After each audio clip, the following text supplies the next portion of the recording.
Ano ang inyong naiisip pag sinabing Bohol?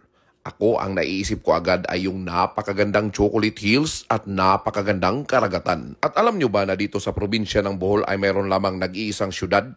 Yes, nag-iisang syudad at ito ang syudad ng Tagbilaran o Tagbilaran City. Ang Tagbilaran City ay isang third-class component city at ito ang kapital ng probinsya ng Bohol. At kagaya ng inyong nakikita ngayon, ang syudad na ito ay napakalawak. At ito ay may tinatayang sukat na aabot sa 36.50 square kilometers o 14.09 square miles. At ayon sa Philippine Census noong taong 2020 ay mayroon itong populasyon na aabot sa 104,976 na katao at 23,078 na kabahayan.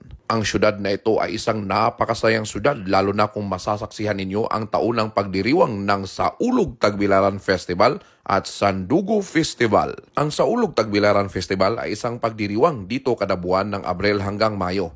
Dito ay inyong masasaksihan ang kanilang inaabangan na sobrang gandang street dancing at fluvial parade. At ang pagdiriwang na ito ay ang lahat ng mga taga rito ay iniimbita ang kanilang mga kamag-anak at lahat ng kakilala kahit hindi kakilala na kumain mula tanghalian hanggang hapunan, mula bisperas pa lang hanggang sa araw ng kapistahan ng Mayo 1. Grabe, 2 araw na kainan ito. Ang Sandugo Festival naman ay ipinagdiriwang naman dito kada buwan ng Hulyo. Ito naman bilang pag-alala nung blood compact nila Miguel Lopez de Legazpi at Dato Sikatuna noong Marso 1565. At pagdating naman sa kanilang transportasyon ay napakaayos po dito. Sa katunayan ay napakaganda ng pantalan dito na kumukonekta kung gusto mong magbarko papuntang Cebu o kaya naman papuntang Mindanao. At sa mga gustong pumunta ng Luzon at mga taga Luzon na gustong pumunta dito sa Bohol ay mayroon pong paliparan dito sa Bohol para sa mas mabilis na biyahe. At kung ikaw ay isang turista naman dito, ang dialekto dito sa Bohol ay marami. Siyempre, yung dialekto nilang Boholano,